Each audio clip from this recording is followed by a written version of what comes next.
ನಮಸ್ಕಾರ. ಸುದ್ದಿ ಸಮಯಕ್ಕೆ ಸ್ವಾಗತ. ಇದು ಲೋಕಲ್ ಎಕ್ಸ್‌ಪ್ರೆಸ್. ನಾನು ಮಹರುದ್ರ ಡಾಕುಳಗಿ. ಇದೀಗ ಮುಖ್ಯಾಂಶಗಳು. ಡಿಸೆಂಬರ್ 10ರಂದು ನಡೆಯುವ ವಿಧಾನ ಪರಿಷತ್ ಚುನಾವಣೆ ಪ್ರಯುಕ್ತ 250 ಪೋಲಿಂಗ್ ಏಜೆಂಟರಿಗೆ ರಂಗಮಂದಿರದಲ್ಲಿ ತರಬೇತಿ ಪಡೆಯುವವರು ಕನಿಷ್ಠ 1 ಡೋಸ್ ವ್ಯಾಕ್ಸಿನ್ ಪಡೆಯಲೇಬೇಕು. DC Ramachandran R. ಭಾಲ್ಕಿಯ ಎಡಬ್ಲ್ಯೂ ಗೋಖಲೆ ಅವರಿಂದ ಜೆಸ್ಕಾಂನಲ್ಲಿ ಅಂಧಾ ದರ್ಬಾರ್. ಕಂತೆ ಹಣ ಕೊಟ್ಟವರಿಗೆ ಸಿಗುತ್ತೆ ತಕ್ಷಣವೇ ವಿದ್ಯುತ್ ಕನೆಕ್ಷನ್. ಸ್ಥಳೀಯರಿಂದ ತೀವ್ರ ಆಕ್ರೋಶ. ನನಗೆ ಹೇಳಿಕೆ ಕೊಡಲು ಬರಲ್ಲ ಅಂದ್ರು ಗೋಖಲೆ ಸಾಹೇಬ್ರು. ಮಗನ ಮದುವೆ ಕಾರ್ಡ್ ಹಂಚಲು ಹೋಗಿ ಹೆಣವಾಗಿ ಬಂದ ತಂದೆ ತಾಯಿಗಳು. ಭಾಲ್ಕಿ ಕಾಂಗ್ರೆಸ್ ಮುಖಂಡ ಸೂರ್ಯಕಾಂತ್ ಪಾಟೀಲ್ ಕಾರು ಅಪಘಾತದಲ್ಲಿ ಸಾವು. ಕುಟುಂಬದಲ್ಲಿ ಮುಗಿಲು ಮುಟ್ಟಿದ ಆಕ್ರಂದನ. ಹುಲಸೂರು ಶ್ರೀಗಳ 69ನೇ ಜನ್ಮದಿನದ ಪ್ರಯುಕ್ತ 69 ಜನ ಸಾಧಕರಿಗೆ ಸನ್ಮಾನ. ಧನರಾಜ್ ಮುಸ್ತಾಪುರೆ, ರಮೇಶ್ ಬಾವ್ಗೆ ಸೇರಿದಂತೆ ಅನೇಕರಿಗೆ ಪ್ರಶಸ್ತಿಯ ಗರಿ. ಭಾಲ್ಕಿ ಪಟ್ಟಣದ ಬಸ್ ನಿಲ್ದಾಣದಲ್ಲಿ ಅಪರಿಚಿತ ಶವ ಪತ್ತೆ. ಗುರುತು ಸಿಗದ ಕಾರಣ ಬೀದರ್ ಬ್ರಿಮ್ಸ್ ಆಸ್ಪತ್ರೆಗೆ ಸಾಗಣೆ. ಸಂಬಂಧಪಟ್ಟವರು ಭಾಲ್ಕಿ ಪೊಲೀಸ್ ಠಾಣೆಗೆ ಸಂಪರ್ಕಿಸಲು ಕೋರಿಕೆ. ಜಿಲ್ಲಾಧಿಕಾರಿ ಕಚೇರಿಯಲ್ಲಿ ಪ್ರಾತ್ಯಕ್ಷಿಕೆ ಮೂಲಕ ತರಬೇತಿ. ಎಂಎಲ್ಸಿ ಚುನಾವಣೆಯ ಮತದಾರರಿಗೆ ಸಿಂಧು ಅಸಿಂಧು ಮತಪತ್ರಗಳ ಅರಿವು ಕಾರ್ಯಕ್ರಮ. ವಾರ್ತೆಗಳ ವಿವರ.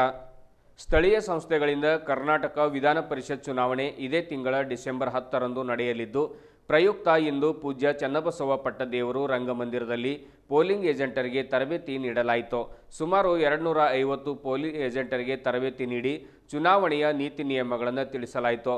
ಪೋಲಿಂಗ್ ಬೂತ್ನಲ್ಲಿ ಕರ್ತವ್ಯ ನಿರ್ವಹಿಸುವ ಸರ್ಕಾರಿ ನೌಕರರು ಕನಿಷ್ಠ 1 ಡೋಸ್ ವ್ಯಾಕ್ಸಿನ್ ಪಡೆದಿರಬೇಕು. ಇಲ್ಲದಿದ್ದರೆ ಅಂತಹವರಿಗೆ ಚುನಾವಣೆಯ ಪೋಲಿಂಗ್ ಬೂತ್ನಲ್ಲಿ ಸೇವೆ ಸಲ್ಲಿಸಲು ಅವಕಾಶ ಇರುವುದಿಲ್ಲ ಎಂದು ಡಿಸಿ ರಾಮಚಂದ್ರನ್ ಆರ್ ಅವರು ಸುದ್ದಿಗಾರರಿಗೆ ತಿಳಿಸಿದರು. ಬೆಳಿಗ್ಗೆ 10ರಿಂದ ಆರಂಭವಾದ ತರಬೇತಿ ಶಿಬಿರದಲ್ಲಿ ಪ್ರಥಮ ಪೋಲಿಂಗ್ ಅಧಿಕಾರಿ, ದ್ವಿತೀಯ ಪೋಲಿಂಗ್ ಅಧಿಕಾರಿ, ಪ್ರೊಸೀಡಿಂಗ್ ಅಧಿಕಾರಿಗಳಿಗೆ ತರಬೇತಿ ನೀಡಲಾಗಿದೆ. ಚುನಾವಣೆಯಲ್ಲಿ ಕೋವಿಡ್ ನಿಯಮಗಳನ್ನು ಜನರು ತಪ್ಪದೇ ಪಾಲಿಸಬೇಕು. ಮಾಸ್ಕ್, ಸ್ಯಾನಿಟೈಸರ್ ಮತ್ತು ಸಾಮಾಜಿಕ ಅಂತರ ಕಾಯ್ದುಕೊಂಡು ಚುನಾವಣೆ ನಡೆಸುತ್ತಿದ್ದೇವೆ. ಚುನಾವಣೆ ಸಂದರ್ಭದಲ್ಲಿ ವ್ಯಾಕ್ಸಿನ್ ಪಡೆಯದವರಿಗೆ ಸ್ಥಳದಲ್ಲಿಯೇ ವ್ಯಾಕ್ಸಿನ್ ನೀಡಲು ವ್ಯವಸ್ಥೆ ಮಾಡಲಾಗಿದೆ. ಡಿಸೆಂಬರ್ 10ರಂದು ಚುನಾವಣೆ ನಡೆಯಲಿದ್ದು, ಡಿಸೆಂಬರ್ 14ರಂದು ಮತ ಎಣಿಕೆ ನಡೆಯಲಿದೆ ಎಂದು ರಾಮಚಂದ್ರನ್ ಆರ್ ಅವರು ಸುದ್ದಿಗಾರರಿಗೆ ಮಾಹಿತಿಯನ್ನು ತಿಳಿಸಿದರು.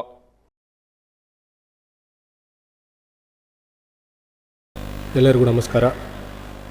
ನಂಬರ್ 1, ಬೀದರ್ ಕರ್ನಾಟಕ ವಿಧಾನ ಪರಿಷತ್ತಿನ ಸದಸ್ಯರನ್ನು ಸ್ಥಳೀಯ ಸಂಸ್ಥೆಗಳ ಕ್ಷೇತ್ರದ ವತಿಯಿಂದ ಆಯ್ಕೆ ಮಾಡುವಂಥ ಚುನಾವಣೆ ಬರಲಿರುವ ಡಿಸೆಂಬರ್ 10ನೇ ತಾರೀಕಿಗೆ ನಡೆಯಲಿದೆ. ಅದರ ಪ್ರಯುಕ್ತ ಇವತ್ತು ರಂಗಮಂದಿರ ಬೀದರ್ನಲ್ಲಿ ಸುಮಾರು 250 ಪೋಲಿಂಗ್ ಪರ್ಸನಲ್ಸ್ಗಳಿಗೆ ನಾವಿವತ್ತು ತರಬೇತಿಯನ್ನು ನೀಡ್ತಾ ಇದ್ದೇವೆ. ಇವತ್ತು ಬೆಳಗ್ಗೆ 10:30ಯಿಂದ ಈ ತರಬೇತಿ ನಡೀತಾ ಇದೆ. ಈ ತರಬೇತಿನಲ್ಲಿ first polling officer, second polling officer ಮತ್ತು ಪ್ರಿಸೈಡಿಂಗ್ ಆಫೀಸರು, ಇವು 3 ವ್ಯಕ್ತಿಗಳಿಗೆ ಈಗ ತರಬೇತಿ ನಾವು ನೀಡ್ತಾ ಇದ್ದೇವೆ. ಮೈಕ್ರೋ ಅಬ್ಸರ್ವರ್ ಟ್ರೈನಿಂಗನ್ನು ನಾಳೆ ಮಾಡಲಿದ್ದೇವೆ. ಆಮೇಲೆ ಕೌಂಟಿಂಗು ಮತ್ತು ಕೌಂಟಿಂಗ್ ಟ್ರೈನಿಂಗು ಕೂಡ ಮುಂದಿನ ದಿನಮಾನಗಳಲ್ಲಿ ಮಾಡಲಿದ್ದೇವೆ. ಈ ತರಬೇತಿಗೆ ಬಂದಿರತಕ್ಕಂಥ ಪ್ರತಿಯೊಂದು ಸರ್ಕಾರದ ಸಿಬ್ಬಂದಿಗಳು ಕಡ್ಡಾಯವಾಗಿ ಕನಿಷ್ಠ 1 ಡೋಸ್ ಲಸಿಕೆಯನ್ನು ಪಡೆದಿರಬೇಕೆನ್ನುವಂಥದ್ದು ನಮ್ಮ ಆದೇಶವಾಗಿದೆ. ಸುಮಾರು ಮಂದಿ 2 ಡೋಸನ್ನು ಪಡೆದಿದ್ದಾರೆ. 2 ಡೋಸ್ ಅಥವಾ ಕನಿಷ್ಠ 1 ಡೋಸ್ ವ್ಯಾಕ್ಸಿನನ್ನು ಪಡೆಯದೇ ಇರುವಂಥ ಈ ಸಿಬ್ಬಂದಿಗಳನ್ನು ಯಾರನ್ನೂ ಕೂಡ ನಾವು ಈ ಚುನಾವಣೆಗೆ ನಾವು ಬಳಕೆ ಮಾಡ್ತಾ ಇಲ್ಲ ಎನ್ನುವುದನ್ನು ಈ ಸಂದರ್ಭದಲ್ಲಿ ಹೇಳ್ತಾ ಇದ್ದೀನಿ. ಕೋವಿಡ್ ನಿಯಮಗಳನ್ನು ಕಟ್ಟುನಿಟ್ಟಾಗಿ ಈ ಎಲೆಕ್ಷನ್ನಲ್ಲಿ ಪಾಲಿಸ್ತಕ್ಕದ್ದು. Mask, social distancing, sanitizer, thermal scanners, ಇದೆಲ್ಲವನ್ನು ಕೂಡ ನಾವು ನಮ್ಮ ಡಾಕ್ಟರ್ ಮಹೇಶ್ ಬಿರಾದರ್ ಅವರು ಈ ಕೋವಿಡ್ ನೋಡಲ್ ಆಫೀಸರ್ ಫಾರ್ ಎಲೆಕ್ಷನನ್ನಾಗಿ ನಾವು ನೇಮಕ ಮಾಡಿದ್ದೀವಿ. ಶೀಲ್ವಂತ್ ಶಿವಕುಮಾರ್ ನಮ್ಮ ADC ಅವರು, ಇವರೆಲ್ಲರದ್ದು ಕೂಡ ಕನಿಷ್ಠ 1 ಡೋಸ್ ಆಗಿದೆಯಾ ಇಲ್ವಾ ಎನ್ನುವುದನ್ನು ಅವರ ಕೋವಿಡ್ ಸರ್ಟಿಫಿಕೇಟನ್ನು ನೋಡಿ ಖಾತರಿಪಡಿಸ್ಕೊಳ್ತಾ ಇದ್ದಾರೆ. ಹಾಗೆ ಯಾರಾದರೂ ಮಾಡದೇ ಇದ್ದವರು ಇಲ್ಲಿ ಕಂಡು ಬಂದರೆ ಇಲ್ಲೇನೇ ನಮ್ಮ ಆರೋಗ್ಯ ತಂಡಗಳು 4 ವ್ಯಾಕ್ಸಿನೇಟರ್ಸ್ ಇಲ್ಲಿ ಬಂದಿದ್ದಾರೆ. 4 ವ್ಯಾಕ್ಸಿನೇಟರ್ಗಳ ಮೂಲಕ ಎಲ್ಲರಿಗೂ ಕೂಡ ಲಸಿಕೆಯನ್ನು ನೀಡುವಂಥ ಪ್ರಕ್ರಿಯೆ ನಡೀತದೆ ಎನ್ನುವ ಮಾತನ್ನು ಈ ಸಂದರ್ಭದಲ್ಲಿ ನಾನು ಹೇಳ್ತೀನಿ. 3 ಅಭ್ಯರ್ಥಿಗಳು ಈ ಚುನಾವಣೆಯಲ್ಲಿ ಪಾಲ್ಗೊಳ್ತಾ ಇದ್ದಾರೆ. ಈ ಚುನಾವಣೆಯ 10ನೇ ತಾರೀಕು ಆಗಿರುವಂಥ ಈ ಚುನಾವಣೆ 14ನೇ ತಾರೀಕಿಗೆ ಎನ್ನಿಕೆ ಆಗುತ್ತದೆ ಎನ್ನುವಂಥ ಮಾಹಿತಿಯನ್ನು ಈ ಸಂದರ್ಭದಲ್ಲಿ ನಾನು ಹೇಳೋಕ್ಕೆ ಇಚ್ಛಿಸ್ತಾ ಇದ್ದೀನಿ. ಎಲ್ಲರೂ ಕೂಡ ಏನು ಓಮಿಕ್ರಾನ್ ಅಂಥೇಳಿ ಹೊಸ ಒಂದು ಮ್ಯೂಟೆಂಟ್ ಸ್ಟ್ರೈನ್ ಬರ್ತಾ ಇದೆ ಅಂಥೇಳಿ ಎಲ್ಲ ಸುದ್ದಿಗಳು ಕೇಳಿ ಬಂದಿರ್ತದೆ ನಿಮಗೆ. ಈ ಒಂದು ಸಂದರ್ಭದಲ್ಲಿ ಎಲ್ಲರೂ ಕೂಡ ಜಿಲ್ಲಾಡಳಿತಕ್ಕೆ ಈ ಸಹಕಾರವನ್ನು ಕೋರಬೇಕಂತಾಗಿ ನಾನು ಈ ಸಂದರ್ಭದಲ್ಲಿ ಕೋರ್ತಿದ್ದೀನಿ. ಹೆಚ್ಚಿನ ದನದಟ್ಟುಗಳು ಆಗದಂತೆ ಸೇಫ್ ಸೋಷಿಯಲ್ ಡಿಸ್ಟೆನ್ಸಿಂಗನ್ನು ನೀವೆಲ್ಲರೂ ಮೇಂಟೈನ್ ಮಾಡ್ಕೋಬೇಕು, ಮಾಸ್ಕ್ಗಳನ್ನು ಹಾಕ್ಕೊಳ್ಬೇಕು ಅಂಥೇಳಿ ನಾನು ನಿಮ್ಮೆಲ್ಲರಲ್ಲಿ ಕೋರ್ಕೊಳ್ತಾ ಇದ್ದೀನಿ. ಧನ್ಯವಾದಗಳು. ಬ್ಯಾಲೆಟ್ ಬಾಕ್ಸಲ್ಲಿ ಯಾವ್ದು ಹಾಕಬೇಕು ಅದನ್ನೇ ಸ್ಟಾರ್ಟರ್ ಸ್ಟ್ಯಾಗ್ನ ಬರೆದು ತಾವು ಸಹಿ ಮಾಡಬೇಕು. ಇಲ್ಲಿ ಹಿಂದ್ಗಡೆ ಇರ್ತಕ್ಕಂಥ ನಿಮ್ದಿನ ಡೀಟೇಲ್ಸ್ ಎಲ್ಲ ಎಂಟ್ರಿ ಮಾಡಿ ಪೋಲಿಂಗ್ ಆಫೀಸರ್ ಸಹಿ ಮಾಡಿ ನಿಮ್ಮ ಏಜೆಂಟ್ರ್ ಇರ್ತಾರಲ್ಲ ಏಜೆಂಟ್ರ ಕಡೆ ಹಿಂದ್ಗಡೆ ಎಲ್ಲ ಸಿಗ್ನೇಚರ್ ಹಾಕೊಂಡು ಬಾಕ್ಸ್ ಒಳಗಡೆ ಹಾಕಬೇಕು. ಓಕೆ, ಪ್ರಿಪೇರ್ ಮಾಡೋಕ್ಕಿಂತ ಮುಂಚೆ. ಎರಡನೇ ಕಾರ್ಡ್, ಇನ್ನೊಂದು ಕಾರ್ಡು ನೀಲಿ ಕಲರ್ ಕಾರ್ಡ್ ಕೊಟ್ಟಿರ್ತೀವಿ, ಬ್ಲೂ ಕಲರ್ ಕಾರ್ಡ್ ಇರ್ತದೆ. ಆ ಕಲರ್ ಕಾರ್ಡ್ನ ಅಡ್ರೆಸ್ ಟ್ಯಾಗ್ ಸೇಮ್, ಎರಡು ಸೇಮ್ ಇರ್ತದೆ. ಅದನ್ನು ಮೇಲ್ಗಡೆ ಬರ್ದಿದೆ ಕ್ಲಿಯರ್ ಆಗಿ. ಏನು ಬರ್ದಿದೆ ಅಂದರೆ ಅದನ್ನು ಹ್ಯಾಂಡಲಿಗೆ ಟೈ ಮಾಡಬೇಕು ಅಂತ. ಮೇಲೆ ಕಂಪ್ಲೀಟ್ ಎಲ್ಲ ಮುಗಿದ್ಮೇಲೆ ವಾಪಸ್ ತೊಗೊಂಡು ಬರ್ತಿರಲ್ಲ, ಸೀಲ್ ಮಾಡ್ತಿರಲ್ಲ, ಅದಕ್ಕೆ ಹ್ಯಾಂಡಲಿಗೆ ಟೈ ಮಾಡಲಿಕ್ಕೆ 2 ನಮೂನೆ ಕಾರ್ಡ್ ಕೊಟ್ಟಿರ್ತಾರೆ. ಆ 2 ನಮೂನೆ ಕಾರ್ಡ್ಗಳನ್ನ ತಾವು ಯಾವುದಕ್ಕೆ ಬಳಸಬೇಕು ಅಂತಕ್ಕಂಥ ನೋಡಿ ಬಳಸ್ಕೊಂಡ್ಬಿಡಿ. ಮತಪೆಟ್ಟಿಗೆ ಪೇಪರ್ ಸೀಲ್ನ ಯಾವ ರೀತಿ ಅಳವಡಿಸಬೇಕು ಅಂತಕ್ಕಂಥದ್ದನ್ನ ನಿಮಗೆ ವಿಡಿಯೋನ ತೋರಿಸ್ತೀನಿ ಒಂದು, ಮತ್ತು ಇಲ್ಲಿ ಹ್ಯಾಂಡ್ಸ್ ಆನ್ ಟ್ರೈನಿಂಗಲ್ಲಿ ನಿಮಗೆ ಒಂದು ಡೆಮೋ ಮಾಡಿ ತೋರಿಸ್ತೀವಿ. ಪೇಪರ್ ಸೀಲ್ನ ತಾವು ಮನೆ ರೀಸೆಂಟ್ಲಿ ಒಂದು ಇದನ್ನ ಹೇಳ್ರಿ, ಬ್ಯಾಲೆಟ್ ಬಾಕ್ಸಿಂದ ಎಲೆಕ್ಷನ್ ಮಾಡದೇ ಇರೋರು ಎಷ್ಟು ಜನ ಇದ್ರಿ? ಬ್ಯಾಲೆಟ್ ಬಾಕ್ಸ್ನ ಯೂಸ್ ಮಾಡಿ ಇದುವರೆಗೂ ಎಲೆಕ್ಷನ್ನೇ ಮಾಡಿಲ್ಲ ಯಾರು. ಭಾಲ್ಕಿ ಜೆಸ್ಕಾಂನಲ್ಲಿ AEE ಆಗಿ ಸೇವೆ ಸಲ್ಲಿಸುತ್ತಿರುವ ತಿಪ್ಪಣ್ಣ ಗೋಖಲೆಯವರು ಮಾಡಿರುವ ಹಗರಣ ಅಪಾರ. ಗೋಖಲೆಯವರಿಗೆ ಯಾರೂ ಹೇಳುವವರಿಲ್ಲ, ಕೇಳುವವರಿಲ್ಲ. ಆಡಿದ್ದೇ ಆಟ, ಹೇಳಿದ್ದೇ ಕೊನೆ. ಕಂತೆ ಹಣ ಕೊಟ್ಟವರಿಗೆ ತಕ್ಷಣವೇ ಸಿಗುತ್ತೆ ವಿದ್ಯುತ್ ಕನೆಕ್ಷನ್. ಪಾಪ ಬಡವರು ಸಾವಿರಾರು ರೂಪಾಯಿ ಎಲ್ಲಿಂದ ನೀಡಬೇಕೆಂದು ಸ್ಥಳೀಯರು ತೀವ್ರ ಆಕ್ರೋಶ ವ್ಯಕ್ತಪಡಿಸಿದ್ದಾರೆ. ಒಂದು ಮನೆಗೆ ತಾತ್ಕಾಲಿಕ ಕನೆಕ್ಷನ್ ನೀಡಲು 25,000 ನೀಡಲೇಬೇಕು, ಇಲ್ಲ ಅಂದರೆ ನೀವು ಕತ್ತಲೆಯಲ್ಲಿಯೇ ಬದುಕಬೇಕು. ಈ ಮೂಲಕ ಗೋಖಲೆಯವರು ಭಾಲ್ಕಿ ಜೆಸ್ಕಾಂನಲ್ಲಿ ಅಂಧಾ ದರ್ಬಾರ್ ನಡೆಸುತ್ತಿದ್ದಾರೆ ಎಂದು ದಲಿತ ರಕ್ಷಣಾ ವೇದಿಕೆಯ ತಾಲೂಕಾ ಅಧ್ಯಕ್ಷರಾದ ಶ್ರೀ ಮಹೇಂದ್ರ ಕುಮಾರ್ ಪ್ಯಾಗೆ ತಮ್ಮ ಅಸಮಾಧಾನ ಹೊರಹಾಕಿದರು. ಒಂದು ಮನೆಗೆ ಸೋಲಾರ್ ಇದ್ದರೆ ಮಾತ್ರ ವಿದ್ಯುತ್ ಸಂಪರ್ಕ ನೀಡಬೇಕು. ಆದರೆ ಸರ್ಕಾರಿ ನಿಯಮಗಳನ್ನು ಗಾಳಿಗೆ ತೂರಿ ಸೋಲಾರ್ ಇಲ್ಲದಿದ್ದರೂ ಗೋಖಲೆಯವರು ಅದೆಷ್ಟೋ ಮನೆಗಳಿಗೆ ವಿದ್ಯುತ್ ಸಂಪರ್ಕ ನೀಡಿ ಕೈತುಂಬ ಹಣ ಪಡೆದಿದ್ದಾರೆ ಎಂದು ಸ್ಥಳೀಯರು ಆರೋಪ ಮಾಡಿದ್ದಾರೆ. ಗೋಖಲೆಯವರು ಹಗರಣ ಮಾಡುತ್ತಾರೆ, ಆದರೆ ಕೆಳವರ್ಗದ ನೌಕರರನ್ನು ಅಮಾನತು ಮಾಡುತ್ತಾರೆ. ಲಕ್ಷ್ಮೀಕಾಂತ್ ಎಂಬುವವರನ್ನ ಅಮಾನತುಗೊಳಿಸಿದ್ದು ಜ್ವಲಂತ ಸಾಕ್ಷಿಯಾಗಿದೆ. ಹಾಗಾದರೆ ಗೋಖಲೆಯವರಿಗೆ ಸರ್ಕಾರಿ ನಿಯಮಗಳು ಲೆಕ್ಕಕ್ಕಿಲ್ಲವೇ? ಇವರ ಸರ್ವಾಧಿಕಾರಿ ನೀತಿ ತಾಲೂಕಿನ ಜನತೆಗೆ ತಲೆನೋವಾಗಿ ಪರಿಣಮಿಸಿದೆ. ಕೂಡಲೇ ಇವರನ್ನು ಅಮಾನತುಗೊಳಿಸಬೇಕು. ಇವರ ಮೇಲೆ ಕಾನೂನಿನ ಸೂಕ್ತ ಕಠಿಣ ಕ್ರಮ ಕೈಗೊಳ್ಳಬೇಕೆಂದು ರಿಪಬ್ಲಿಕನ್ ಪಾರ್ಟಿ ಆಫ್ ಇಂಡಿಯಾದ ಭಾಲ್ಕಿ ತಾಲೂಕಾ ಅಧ್ಯಕ್ಷರಾದ ಅನಿಲ್ ಮೋರೆ ಹಿಡಿಶಾಪ ಹಾಕಿದ್ರು. ತಾತ್ಕಾಲಿಕ, ಶಾಶ್ವತ ಹಾಗೂ MS ಬಿಲ್ಡಿಂಗ್ಗಳ ಬಗ್ಗೆ ಗೋಖಲೆಯವರಿಗೆ ಮಾಹಿತಿ ಕೇಳಿದರೆ ನನಗೆ ಗೊತ್ತಿಲ್ಲ, ನನಗೆ ಹೇಳಿಕೆ ನೀಡಲು ಬರಲ್ಲ ಎಂದು ಹಾರಿಕೆ ಉತ್ತರ ನೀಡಿದರು. ಇವರು ಹೇಳುತ್ತಿರುವುದನ್ನು ನೋಡಿದರೆ ಈ ಹುದ್ದೆಗೆ ಅವರು ಅರ್ಹರಲ್ಲ ಎಂದು ಮೇಲ್ನೋಟಕ್ಕೆ ಸಾಬೀತಾಗಿದೆ. AEE ತಿಪ್ಪಣ್ಣ ಗೋಖಲೆಯವರು ಭಾಲ್ಕಿ ಜೆಸ್ಕಾಂನಲ್ಲಿ ಇಷ್ಟೆಲ್ಲ ಹಗರಣ ನಡೆಸುತ್ತಿದ್ದರೂ ಮೇಲಾಧಿಕಾರಿಗಳು ಯಾಕೆ ಜಾಣ ಮೌನ ವಹಿಸಿದ್ದಾರೆ? ಈಗಲಾದರೂ ಇತ್ತ ಕಡೆ ಗಮನ ಹರಿಸಿ ಗೋಖಲೆಯವರಿಗೆ ಅಮಾನತು ಮಾಡಿ ಸಾರ್ವಜನಿಕರಿಗೆ ನ್ಯಾಯ ಒದಗಿಸಿಕೊಡಬೇಕೆಂದು ಸಾರ್ವಜನಿಕರು ತೀವ್ರ ಆಕ್ರೋಶ ವ್ಯಕ್ತಪಡಿಸುತ್ತಿದ್ದಾರೆ. AEE ಮತ್ತು ಕವಿರಾಜ್ ಅವರು ಅಂದದ್ದನ್ನು ಕಾರವಾರ ನಡೆಸ್ತಾರೆ. ಎಲ್ಲರೂ ಬಂದು ದುಡ್ಡು ತೊಗೊಳ್ಳೋದು, ಹೆಚ್ಕೊಳ್ಳೋದು ಮತ್ತು ಸಣ್ಣ ವ್ಯಕ್ತಿಗಳ ಮೇಲೆ ಹೊರಿಸೋದು.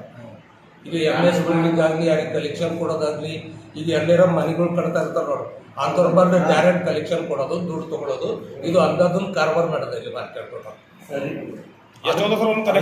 ಒಂದು ನನ್ನ ಅನ್ಸಿರ್ಬಿಟ್ಟು 25,000 ರೂಪಾಯಿ ತೊಗೊಳ್ತಾರೆ.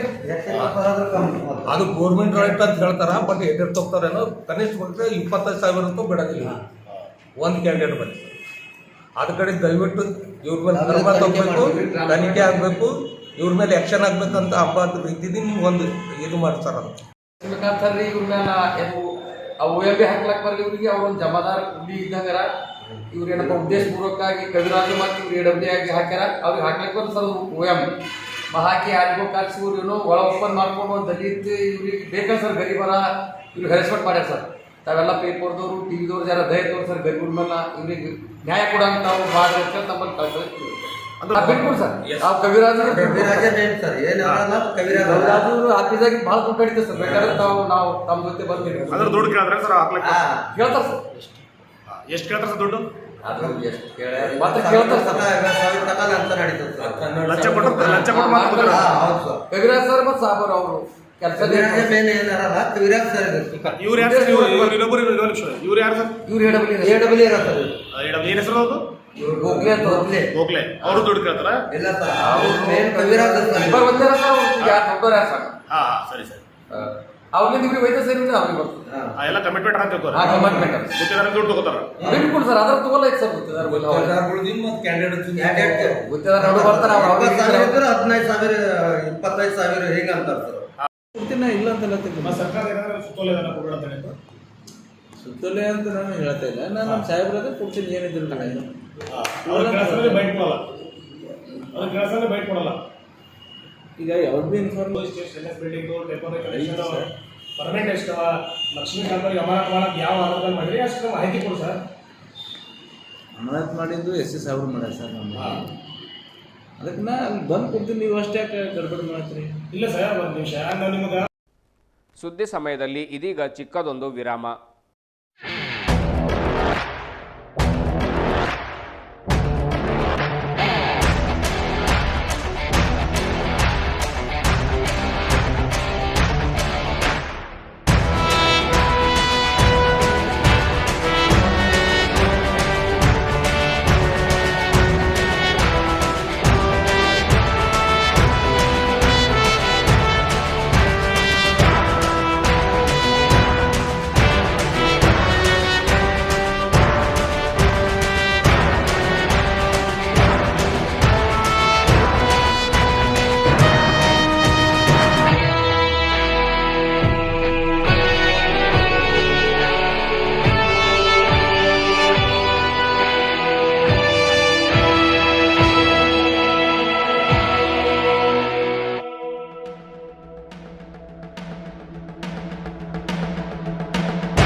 ವಿರಾಮದ ನಂತರ ಮತ್ತೆ ಸುದ್ದಿ ಸಮಯ ವಾರ್ತೆಗಳಿಗೆ ಸ್ವಾಗತ. ಪುತ್ರನ ಲಗ್ನ ಪತ್ರಿಕೆ ಹಂಚಲು ಹೋದ ಭಾಲ್ಕಿಯ ಕೈ ಮುಖಂಡರಾದ ಹಾಗೂ ಮಾಜಿ ಗ್ರಾಮ ಪಂಚಾಯತ್ ಅಧ್ಯಕ್ಷರಾದ ಸೂರ್ಯಕಾಂತ್ ಪಾಟೀಲ್ ಹಾಗೂ ಅವರ ಧರ್ಮಪತ್ನಿ ಶ್ರೀಮತಿ ಜಯಶ್ರೀ ಪಾಟೀಲ್ ಅವರು ಅಪಘಾತದಲ್ಲಿ ಮೃತಪಟ್ಟಿದ್ದಾರೆ. ಡಿಸೆಂಬರ್ 26ರಂದು ಪುತ್ರ ಸಾಯಿನಾಥ್ ಅವರ ಮದುವೆ ಫಿಕ್ಸ್ ಆಗಿತ್ತು. ಈ ಸಂಬಂಧ ಬೀದರ್ನಲ್ಲಿ ಸಂಬಂಧಿಕರಿಗೆ ಮದುವೆಯ ಕಾರ್ಡ್ ನೀಡಿ ವಾಪಸ್ ಮರಳಿ ಭಾಲ್ಕಿಗೆ ಬರುತ್ತಿರುವಾಗ ಸೇವಾಲಾಲ್ ತಾಂಡಾ ಹತ್ತಿರ ಕಾರ್ ಪಲ್ಟಿಯಾಗಿ ದಂಪತಿಗಳು ಸ್ಥಳದಲ್ಲಿಯೇ ಇಹಲೋಕ ತ್ಯಜಿಸಿದ್ದಾರೆ. ತಡರಾತ್ರಿಯಾದರೂ ತಂದೆ ತಾಯಿಗಳು ಮನೆಗೆ ಬಾರದ ಕಾರಣ ಕುಟುಂಬಸ್ಥರು ಹುಡುಕಾಟ ನಡೆಸಿದ್ದಾರೆ. ಸೇವಾಲಾಲ್ ತಾಂಡಾ ಹತ್ತಿರ ಶವಗಳು ಪತ್ತೆಯಾಗಿವೆ. ಸ್ಥಳಕ್ಕೆ ಶಾಸಕರಾದ ಶ್ರೀ ಈಶ್ವರ್ ಖಂಡ್ರೆ ಹಾಗೂ ಪೊಲೀಸರು ಭೇಟಿ ನೀಡಿ ಪರಿಶೀಲನೆ ನಡೆಸಿದ್ದಾರೆ.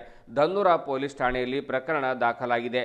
ಇಂದು ಭಾಲ್ಕಿಯ ಕಾಂಗ್ರೆಸ್ ಕಚೇರಿಯಲ್ಲಿ ಶಾಸಕ ಈಶ್ವರ್ ಖಂಡ್ರೆ ಸೇರಿದಂತೆ ಕೈ ಮುಖಂಡರು ಶ್ರದ್ಧಾಂಜಲಿಯನ್ನು ಸಲ್ಲಿಸಿದ್ದಾರೆ.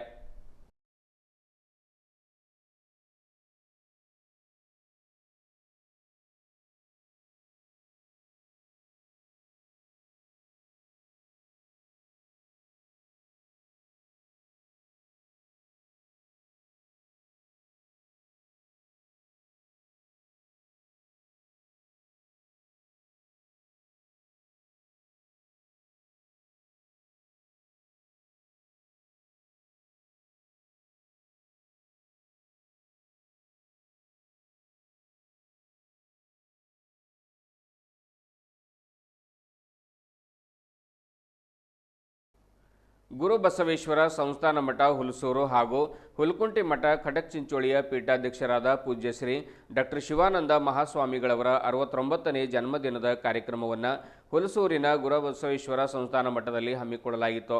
ಪೂಜ್ಯರ 69ನೇ ವರ್ಷದ ಜನ್ಮದಿನೋತ್ಸವದ ಪ್ರಯುಕ್ತ ರಮೇಶ್ ಬಾವ್ಗೆ, ಧನರಾಜ್ ಮುಸ್ತಾಪುರೆ, ಶರಣಬಸಪ್ಪ ಕಾರಮುಂಗೆ ಸೇರಿದಂತೆ ಸುಮಾರು 69 ಜನ ಸಾಧಕರಿಗೆ ಬಸವ ಸೇವಾ ಪ್ರಶಸ್ತಿ ನೀಡಿ ಸನ್ಮಾನಿಸಲಾಯಿತು. ಇದೇ ವೇಳೆ ವಿಜಯಪುರದ ಪೂಜ್ಯ ಶ್ರೀ ಸಿದ್ದೇಶ್ವರ ಸ್ವಾಮಿಗಳು, ಭಾಲ್ಕಿಯ ಪೂಜ್ಯ ಶ್ರೀ ಡಾಕ್ಟರ್ ಬಸವಲಿಂಗ ಪಟ್ಟದೇವರು, ಬಸವ ಕೇಂದ್ರದ ಅಧ್ಯಕ್ಷರಾದ ಶ್ರೀ ಶರಣಪ್ಪ ಮಿಠಾರೆ ಸೇರಿದಂತೆ ಅನೇಕರು ಉಪಸ್ಥಿತರಿದ್ದರು.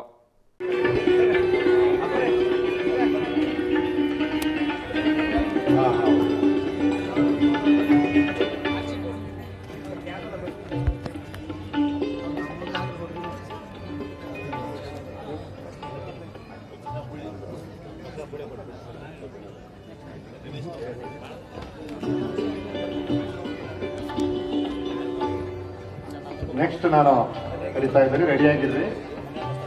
ಶರಣ ಸಹೋದರಿ ಶ್ರೀ ಸುವರ್ಣ ಶರಣಪ್ಪ ಚಿಂಪಡೆ. ಪ್ರಾಮಾಣಿಕರಿದ್ದು ಸನ್ಯಾಸಿಗಳಂತೆ ಬದುಕ್ತಾ ಇದ್ದಾರೆ. ಆ ಇಬ್ಬರು ದಂಪತಿಗಳು ಬಸವ ತತ್ವ ಪ್ರಸಾರಕ್ಕಾಗಿ ಇಡೀ ಜೀವನವನ್ನೇ ಸಮರ್ಪಣೆ ಮಾಡಿ ಇಡೀ ಗ್ರಾಮಗಳಲ್ಲೆಲ್ಲ ಪ್ರವಚನ ಮಾಡುವಂತ ಒಬ್ಬ ವ್ಯಕ್ತಿಗಳು ನಮ್ಮ ದಂಪತಿಗಳು ಸುವರ್ಣ ಶರಣಪ್ಪ ಕೆಂಪುಡಿ ಅವರು ವೇದಿಕೆಗೆ ಬರಬೇಕು. ಶರಣ ಶ್ರೀ TM ಮಚ್ಚಿ ಅವರು ಕೊರೋನಾ ವಾರಿಯರ್ಸ್. ಕೊರೋನಾ ಆದರೆ ನಾವೆಲ್ಲ ನಮ್ಮ ತಂದೆ ತಾಯಿಗಳ ಹೆಣಗಳನ್ನೇ ಮುಟ್ಕೊಂಡಿದ್ದೆವು. ಬಹಳ ಜನ ದೂರಿಂದಲೇ ಎಷ್ಟೋ ಮಣ್ಣು ಮಾಡ್ಲಿಕ್ಕೆ ಸಹಿತ ನಾವು ಹೋಗಿದ್ವಿ. ಆದರೆ ಸ್ವತಃ ಎದುರು ನಿಂತು ಆ ವ್ಯಕ್ತಿಗಳಿಗೆಲ್ಲ ಉಸಿರೇ ನೀಡಿರುವಂತಹ ನಮ್ಮ TM ಮಚ್ಚಿ ಅವರು ಸಹಿತ ವೇದಿಕೆಗೆ ಬರಬೇಕು. ಅವರ ಬಗ್ಗೆ ಭಾಲ್ಕಿ ಪಟ್ಟಣದ ಬಸ್ ನಿಲ್ದಾಣದಲ್ಲಿ ಅಪರಿಚಿತ ಶವವೊಂದು ಪತ್ತೆಯಾಗಿದೆ. ವಯಸ್ಸು 65ರಿಂದ 70 ಎಂದು ಅಂದಾಜಿಸಲಾಗಿದೆ. ಶವವನ್ನು ಪರಿಶೀಲನೆ ಮಾಡಿ ಯಾವುದೂ ಗುರುತು ಸಿಗದ ಕಾರಣ ಬೀದರ್ನ ಬ್ರಿಮ್ಸ್ ಆಸ್ಪತ್ರೆಯ ಶವಾಗಾರಕ್ಕೆ ಸಾಗಿಸಲಾಗಿದೆ. ಮೃತಪಟ್ಟ ವ್ಯಕ್ತಿಯ ಯಾವುದೇ ಮಾಹಿತಿಗಾಗಿ ಏನೇ ಮಾಹಿತಿ ಸಿಕ್ಕರೂ ಕೂಡ ಭಾಲ್ಕಿಯ ನಗರ ಪೊಲೀಸ್ ಠಾಣೆಗೆ ಸಂಪರ್ಕಿಸಬೇಕೆಂದು ಪೊಲೀಸ್ ಇಲಾಖೆ ಸಿಬ್ಬಂದಿಗಳು ತಿಳಿಸಿದ್ದಾರೆ.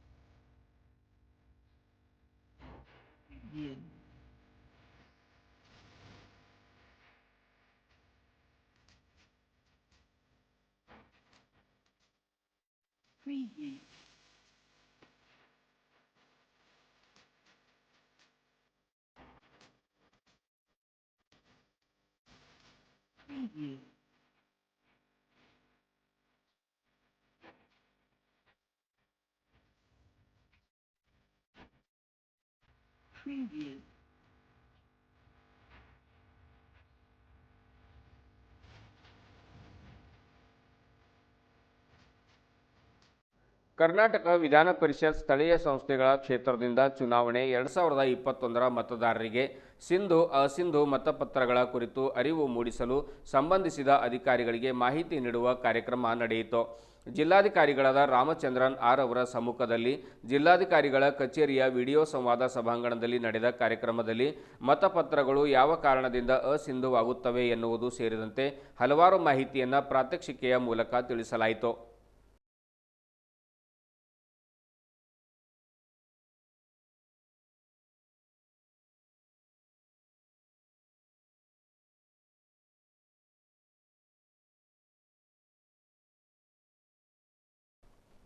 ಕೊನೆಯಲ್ಲಿ ಮತ್ತೊಮ್ಮೆ ಮುಖ್ಯಾಂಶಗಳು. ಡಿಸೆಂಬರ್ 10ರಂದು ನಡೆಯುವ ವಿಧಾನ ಪರಿಷತ್ ಚುನಾವಣೆ ಪ್ರಯುಕ್ತ 250 ಪೋಲಿಂಗ್ ಏಜೆಂಟರಿಗೆ ರಂಗಮಂದಿರದಲ್ಲಿ ತರಬೇತಿ ಪಡೆಯುವವರು ಕನಿಷ್ಠ 1 ಡೋಸ್ ವ್ಯಾಕ್ಸಿನ್ ಪಡೆಯಲೇಬೇಕು. DC Ramachandran R. ಭಾಲ್ಕಿಯ AE ಗೋಖಲೆ ಅವರಿಂದ ಜೆಸ್ಕಾಂನಲ್ಲಿ ಅಂಧ ದರ್ಬಾರ್. ಕಂತೆ ಹಣ ಕೊಟ್ಟವರಿಗೆ ಸಿಗುತ್ತೆ ತಕ್ಷಣವೇ ವಿದ್ಯುತ್ ಕನೆಕ್ಷನ್. ಸ್ಥಳೀಯರಿಂದ ತೀವ್ರ ಆಕ್ರೋಶ. ನನಗೆ ಹೇಳಿಕೆ ಕೊಡಲು ಬರಲ್ಲ ಅಂದ್ರು ಗೋಖಲೆ ಸಾಹೇಬ್ರು. ಮಗನ ಮದುವೆ ಕಾರ್ಡ್ ಹಂಚಲು ಹೋಗಿ ಹೆಣವಾಗಿ ಬಂದ ತಂದೆ ತಾಯಿಗಳು. ಭಾಲ್ಕಿ ಕಾಂಗ್ರೆಸ್ ಮುಖಂಡ ಸೂರ್ಯಕಾಂತ್ ಪಾಟೀಲ್ ಕಾರು ಅಪಘಾತದಲ್ಲಿ ಸಾವು. ಕುಟುಂಬದಲ್ಲಿ ಮುಗಿಲು ಮುಟ್ಟಿದ ಆಕ್ರಂದನ. ಹುಲಸೂರು ಶ್ರೀಗಳ 69ನೇ ಜನ್ಮದಿನದ ಪ್ರಯುಕ್ತ 69 ಜನ ಸಾಧಕರಿಗೆ ಸನ್ಮಾನ. ಧನರಾಜ್ ಮುಸ್ತಾಪುರೆ, ರಮೇಶ್ ಬಾವ್ಗೆ ಸೇರಿದಂತೆ ಅನೇಕರಿಗೆ ಪ್ರಶಸ್ತಿಯ ಗರಿ. ಭಾಲ್ಕಿ ಪಟ್ಟಣದ ಬಸ್ ನಿಲ್ದಾಣದಲ್ಲಿ ಅಪರಿಚಿತ ಶವ ಪತ್ತೆ. ಗುರುತು ಸಿಗದ ಕಾರಣ ಬೀದರ್ ಬ್ರಿಮ್ಸ್ ಆಸ್ಪತ್ರೆಗೆ ಸಾಗಣೆ. ಸಂಬಂಧಪಟ್ಟವರು ಭಾಲ್ಕಿ ಪೊಲೀಸ್ ಠಾಣೆಗೆ ಸಂಪರ್ಕಿಸಲು ಕೋರಿಕೆ. ಜಿಲ್ಲಾಧಿಕಾರಿ ಕಚೇರಿಯಲ್ಲಿ ಪ್ರಾತ್ಯಕ್ಷಿಕೆ ಮೂಲಕ ತರಬೇತಿ. MLC ಚುನಾವಣೆಯ ಮತದಾರರಿಗೆ ಸಿಂಧು ಅಸಿಂಧು ಮತಪತ್ರಗಳ ಅರಿವು ಕಾರ್ಯಕ್ರಮ.